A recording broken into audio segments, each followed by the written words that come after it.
এটা আপনাকে ইসলাম দেখানো হচ্ছে।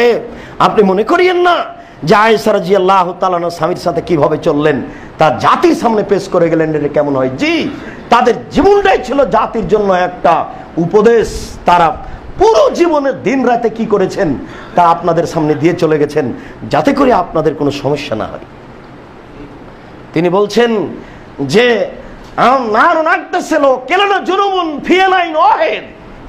একটা পাত্রে আমরা দুইজন মিলেই গোসল করতাম অপবিত্র অবস্থায়। একটা পাত্রে দুইজন মিলে গোসল করতাম, একটা পাত্রে থেকে পানি উঠাতাম। তখন তিনি বলতেন, দালি দালি আয়েশা তুমি ছাড়ো, আমি আগে নিই। আমি বলতাম, আরে আপনি ছাড়েন, আমি আগে নিই। দুইজন এইভাবে এক পাত্র থেকে পানি নিয়ে গোসল করতেন।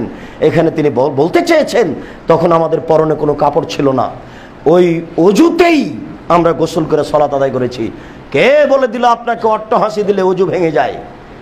কে বলে দিল? কে বলে দিল আপনি কোনো একটা জায়গাতে হেলাম দিয়েছিলেন, সরালে পড়ে গেলে অজু ভেঙে যায়? জি না, হাঁটুর উপরে কাপড় উঠে গেলে অজু ভেঙে যায়। কে বলে? যে লোকটা বলেছে যে হাঁটুর উপরে কাপড় উঠে গেলে ফরজ তরক হয়, সে লোকটাই কেন 40 কদম হাঁটছে কুলুক ধরে? একজন তার স্ত্রী যদি হাঁটে মানুষকে খারাপ লাগবে না? ও তো ও যে কুলুক ধরে হাঁটছে এখন মহিলাকে খারাপ লাগে না? মহিলার দৃষ্টি সেখানে যাবে না? ধর্ম কি পাগল কিছু নাকি? ধর্ম কি পৈতৃক সম্পত্তি? ধর্ম কি বাপের জমি নাকি যে যেভাবে ইচ্ছা সেভাবে চাষ করবে? যেইটাও সম্ভব। ধর্ম কারো পৈতৃক সম্পত্তি নাই। ধর্ম একজন মানুষের কথাতে চলে, যার নাম মুহাম্মদ সাল্লাল্লাহু আলাইহি সাল্লাম। তিনি বলেছেন পেশাব পায়খানার পরে পবিত্রতা অর্জন করতে হবে পানি দিয়ে। পানি না থাকলে ঢেল বা টিস্যু পেপার যেভাবে সম্ভব 40 কদম হাঁটবে কেন? এটা বেহাই। আবার পায়ের উপরে পা উঠে আবার খক খক করে কাশে।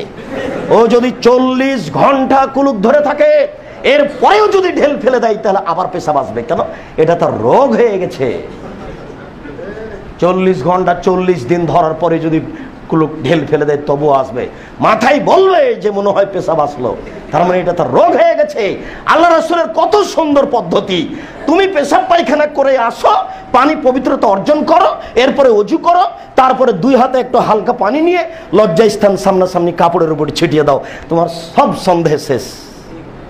নারী পুরুষ সবার জন্য কত সহজ পথ, কি করে এখানে চলে গেল। সম্মানিত